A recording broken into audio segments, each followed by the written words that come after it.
علیہ وسلم۔ بہت بزرگ اور دوستوں، ہم سب نہایت خوش قسمت ہیں کہ اللہ رب العزت نے اس پرفتن عہد میں ہم سب کو نہایت پاک دامن عطا فرمایا، اہل اللہ کی صحبتیں عطا فرمائی، ان کی چوکھٹوں سے ان کی چوکھٹوں کا دربان بنایا، اور اللہ رب العزت نے ہمارے جذبات کو اس طرف ڈالا کہ روحانیت طلب میں ہم سب لگے ہوئے ہیں۔ اللہ رب العزت اس جذبے میں استقامت بھی عطا فرمائے اور مزید پختگی بھی عطا فرمائے۔ قرآن مجید میں اللہ رب العزت نے گاہے گاہے کچھ ایسی باتیں ارشاد فرمائی ہیں کہ اگر انسان تھوڑا سا بھی رک کر کے تلاوت کرے اور اس آیات کو بہت گہرائی سے نہ صحیح ترجمہ ہی ڈھنگ سے سن لے، سمجھ لے، یا غور و فکر کر لے کہ کیا کہا جا رہا ہے، تو شاید وہ پریشان ہو جائے یا سوچنے پہ مجبور ہو جائے۔ ایسی بہت آیت ہیں۔ کلام اللہ کی اپنی تاثیر ہے، تاثیر کے علاوہ اس کی جو معنویت ہے وہ کئی مرتبہ دل پر اس طرح سے چوٹ کرتی ہے کہ اگر انسان بہت گہری فکر والا نہ بھی ہو تو اسے قرآن پاک سے اس کے باوجود اسے ہدایت حاصل ہو اور ہو سکتا ہے وہ گناہ سے باز آ جائے۔ ایسی بہت ساری آیات میں سے اور انقلاب آفرین آیات میں سے میں ایک آیت اس کو بھی مانتا ہوں جو میں نے ابھی آپ کے سامنے تلاوت کی۔ اللہ نے کتنی گہری بات ارشاد فرمائی، وَلَقَدْ ذَرَأْنَا لِجَهَنَّمَ كَثِيرًا مِنَ الْجِنِّ وَالْإِنسِ۔ بہت سارے جنات و انسان وہ ہیں جنہیں ہم نے پیدا ہی جہنم کے لیے کیا۔ اب یہ جو لہجہ ہے کہ کچھ جنات و انسان، بلکہ بہت سارے جنات و انسان پیدا ہی جہنم کے لیے ہوئے ہیں، اگر انسان صرف اتنا سا ترجمہ پڑھ لے، سن لے اور تھوڑا سا بھی غور کرے کہ کیا کہا جا رہا ہے، تو اگر اس کے اندر انسانیت ہے، اسلامی مزاج ہے، آخرت کی فکر ہے، تو اس کے رونگٹے کھڑے ہو جائیں اور ہر طبیعت بے چین ہو کہ کہیں ہمارا شمار تو ایسے لوگوں میں سے نہیں، یا ہمیں یہ پہچاننا بھی چاہیے کہ ایسے لوگ ہیں کون جو پیدا ہی جہنم کے لیے ہوئے ہیں یا پیدا ہی جنت کے لیے ہوئے ہیں۔ قرآن کا کمال یہ ہے کہ قرآن نے صرف اتنی سی مجمل بات نہیں کہی، بلکہ آگے اس کی تفصیل بھی بیان فرمائی اور 3 نشانیاں بیان فرمائی ان بدبختوں کی جو پیدا ہی جہنم کے لیے۔ پہلی نشانی ہے لَهُمْ قُلُوبٌ لَا يَفْقَهُونَ بِهَا۔ جہنمیوں کی پہلی نشانی یہ ہے کہ ان کے پاس دل ہیں لیکن دلوں میں سمجھ نہیں، یہ پہلی نشانی ہے۔ دوسری نشانی وَلَهُمْ أَعْيُنٌ لَا يُبْصِرُونَ بِهَا، ان کے پاس آنکھیں ہیں لیکن دیکھتے نہیں۔ اور تیسری نشانی وَلَهُمْ آذَانٌ لَا يَسْمَعُونَ بِهَا، کان ہیں لیکن کان رکھ کر، جسم کے کان رکھ کر کے بھی بہرے ہیں۔ اور آگے قرآن پاک نے اس تفصیل پر ہی اکتفا نہ کیا، بلکہ آگے ارشاد فرمایا أُولَٰئِكَ كَالْأَنْعَامِ بَلْ هُمْ أَضَلُّ، یہ لوگ جانوروں کی طرح ہیں بلکہ جانوروں سے بھی بدتر ہیں۔ اگر سیدھے سادے انداز میں ایک انسان جس کی عقل کام کر رہی ہے اسے صرف اتنا سا ترجمہ بتا دیا جائے، اگر اس کی عقل کام کر رہی تو سوچنے پہ مجبور ہوگا اور اپنا جائزہ لے گا کہ کہیں میرا شمار تو ایسے لوگوں میں نہیں۔ اب قرآن پاک نے فرسٹ پوائنٹ جو ذکر کیا جہنمیوں کا، وہ پوائنٹ یہ ہے لَهُمْ قُلُوبٌ لَا يَفْقَهُونَ بِهَا۔ جہنمیوں کی پہلی نشانی یہ ہے کہ دل ہیں لیکن دلوں کے اندر فقاہت نہیں، دلوں کے اندر سمجھ نہیں۔ اب یہ جو فقہ ہے، دلوں کی سمجھ، یہ کس چیز کا نام ہے؟ تو اس کی علماء نے تفسیر کی ہے، اور ہم سب جانتے ہیں کہ قرآن پاک کی تفسیر کئی طرح سے کی جاتی ہے۔ صوفیہ اپنے نہج پر تفسیر کرتے ہیں، ان کا اپنا دماغ ہوتا ہے، ان کے اپنے روحانی تجربات ہوتے ہیں۔ مفسرین، اہل علم، محدثین اپنے علم کی روشنی میں تفسیر کرتے ہیں۔ امام قرطبی اور امام رازی وغیرہ نے اس آیت کی جو تفسیر کی ہے، فقہ کی جو تفسیر کی ہے کہ فقہ کس چیز کا نام ہے، تو انہوں نے کہا کہ یہاں پر مراد ہے عقل، لیکن وہ عقل جو انسان کے اندر اتنی تمیز پیدا کرے کہ اسے حق اور باطل کی پہچان سکھا دے۔ اس کا کیا مطلب ہوا؟ ہر انسان کے پاس اتنی عقل نہیں ہوتی کہ حق باطل کا فرق کر دے۔ اتنی عقل تو انسان کو مل جاتی ہے کہ جوتے کی قیمت 200 روپئے ٹھیک ہے، اس جوتے کی قیمت، اور اگر اس جوتے کی قیمت 300 روپیہ لگائی جاتی ہے تو زیادہ ہے، یعنی انسان کو دنیاوی فائدہ نقصان تو سمجھ میں آ جاتا ہے، یہ تو موٹی عقلیں بھی کام کر دیتی ہیں، لیکن یہ چیز حق ہے اور یہ باطل ہے، یہ بہت سارے ظاہر میں عقل مندوں کے پاس بھی یہ عقل کا لیول نہیں ہوتا۔ تو عقل کا وہ لیول جو انسان کو حق اور باطل میں تمیز کرنا سکھائے اسے کہا جاتا ہے فقہ۔ یہ ایک تفسیر کی گئی جس کے مفسر ہیں امام قرطبی اور امام رازی۔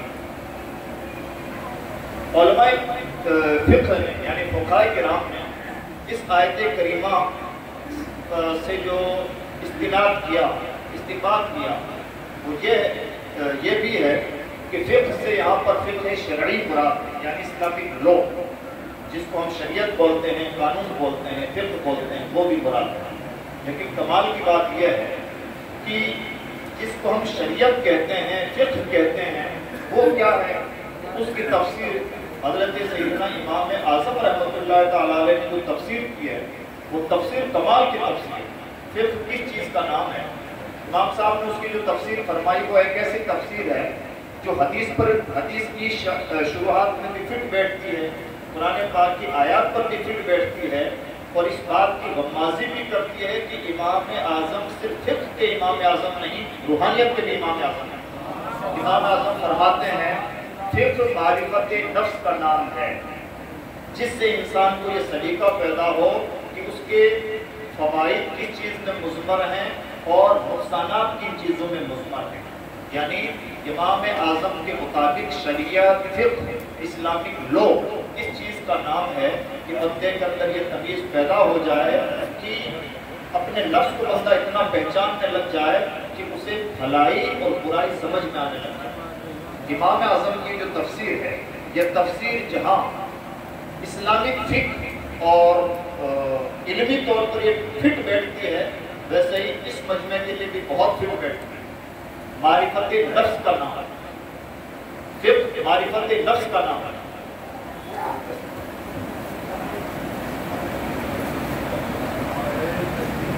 نعرہ تکبیر، نعرہ تکبیر، نعرہ تکبیر، نعرہ رسالت، نعرہ رسالت، فیضان حضور شیخ المشائخ، فیضان حضور شیخ المشائخ، عرس خیری، عرس خیری، جانشین حضور شیخ المشائخ، آمد حضور شیخ العالی، نعرہ تکبیر، نعرہ رسالت۔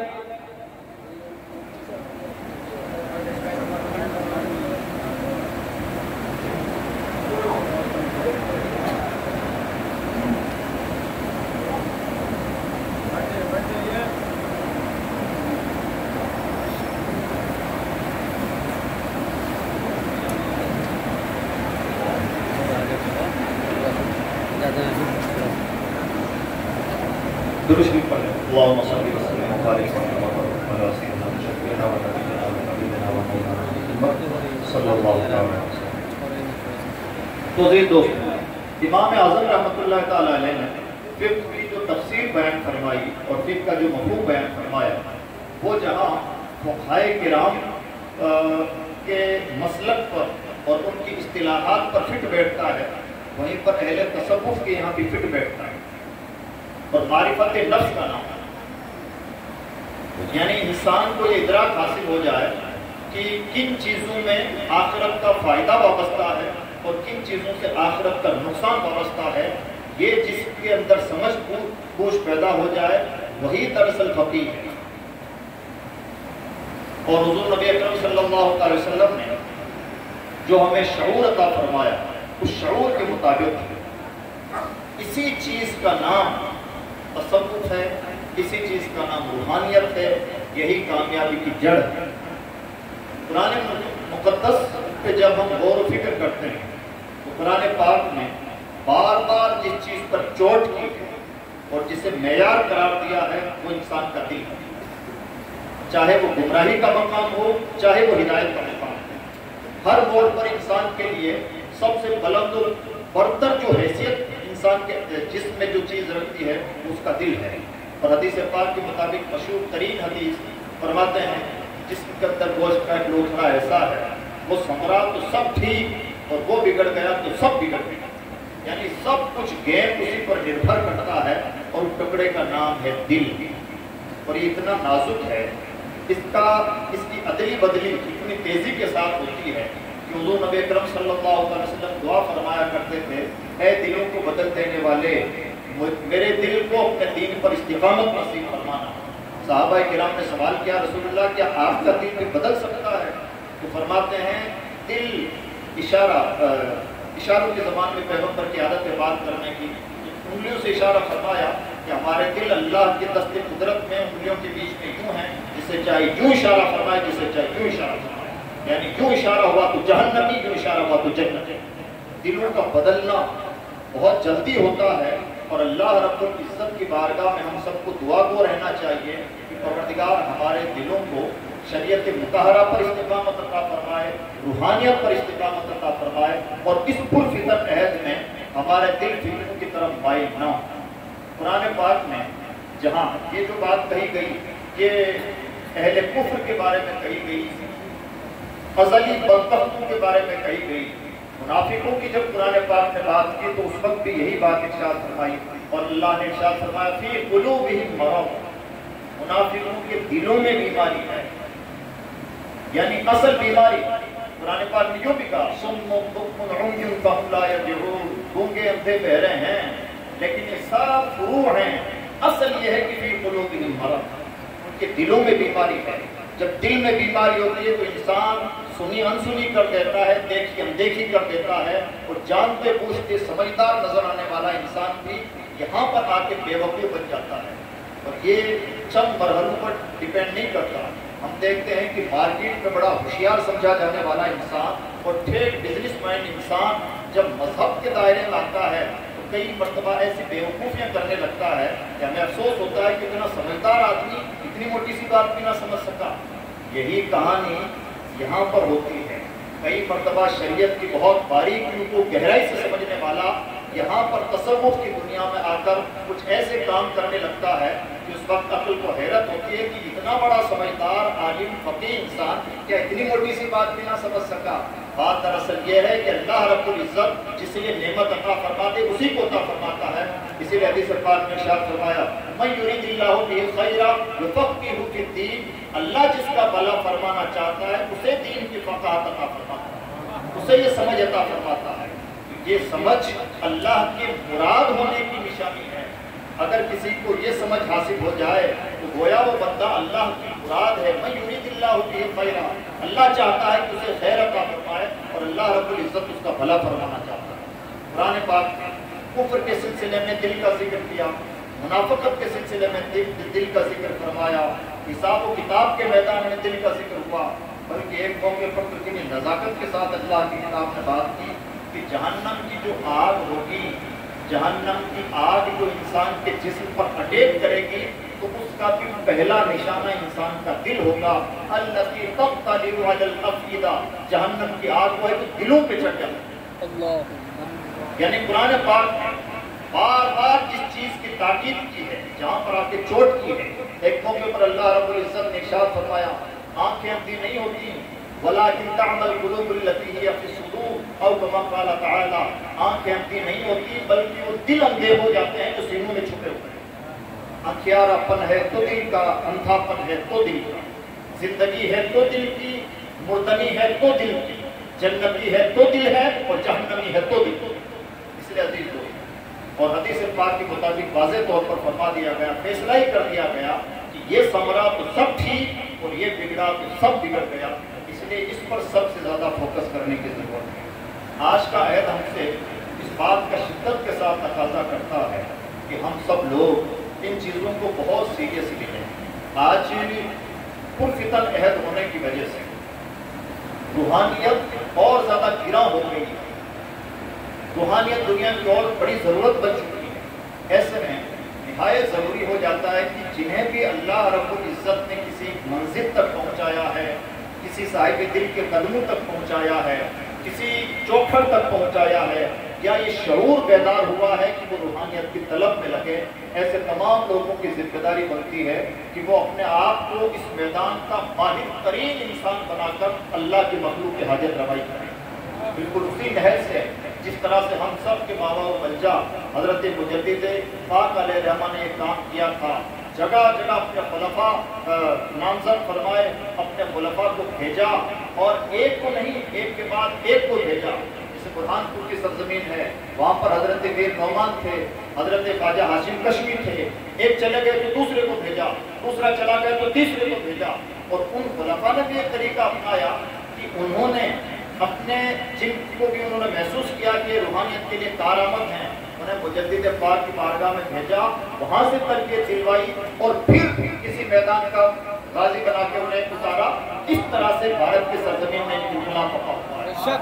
آج دین الہی کا کوئی سنگل فالوور نظر نہیں آتا، یہ بھی تو مجدد پاک کی بڑی کرامت ہے۔ ہاں، جب مذاہب کا کھانا بنایا جاتا ہے تو کسی نہ کسی گوشے میں چھوٹے چھوٹے مذہب بھی نظر آ جاتے ہیں، جن کے 3%، آدھا %، 5% ماننے والے ہیں، لیکن کمال کی بات یہ ہے کہ بڑے بادشاہ جلال الدین اکبر بادشاہ اعظم نے جو مذہب بنایا تھا اس کا سنگل فالوور نظر نہیں آتا۔ اسی زمین پر انسان دراصل دل کی تبدیلی سے ہوا۔ اور دوسری بات یہ کہ مجدد پاک سے آج کا عہد کس اینگل سے بھی نسبت رکھتا ہے کہ ان کا زمانہ بھی خام صوفیہ کا زمانہ تھا، ہمارا زمانہ بھی متصوفین کا زمانہ ہے، یعنی صوفی ہیں نہیں، صوفی بن رہے ہیں۔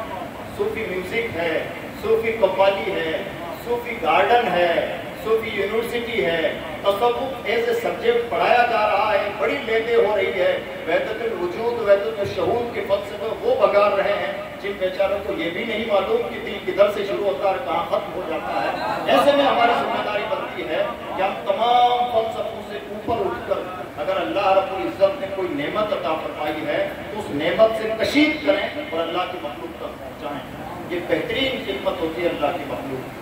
اس لیے عزیز دوستو، ہم سب کی ذمہ داری بنتی ہے کہ اللہ رب العزت نے کئی مرتبہ مسلسل جب بندے کو نعمتیں ملتی رہتی ہیں تو اسے نعمتوں کا احساس نہیں ہوتا۔ لنگر میں بھی نعمت مل جاتی ہے، کبھی کسی کی صحبت کی برکت سے نور مل جاتا ہے، کبھی کسی آستانے کا فیض مل جاتا ہے، تو مسلسل انوار کے ہمہ ہمی میں انوار کی ناقدری ہو جاتی ہے اور پہچان نہیں پاتے کہ نعمتیں کتنی قیمتی ہیں۔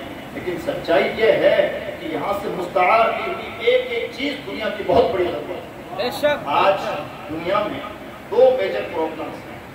فرسٹ پرابلم یہ ہے انوائرمنٹ کا پرابلم، سب سے بڑا پرابلم جس کو گلوبل وارمنگ بولا جاتا ہے۔ ہم دیکھ رہے ہیں کہ ریگستانوں میں طوفان آ رہے ہیں، کہیں بادل پھٹ رہے ہیں، جن زمینوں کا بارشوں سے تعلق نہیں تھا وہاں پر طوفانی بارشیں ہیں، اور جو بارشوں کی زمین تھی وہاں پر سوکھا پڑا ہوا ہے۔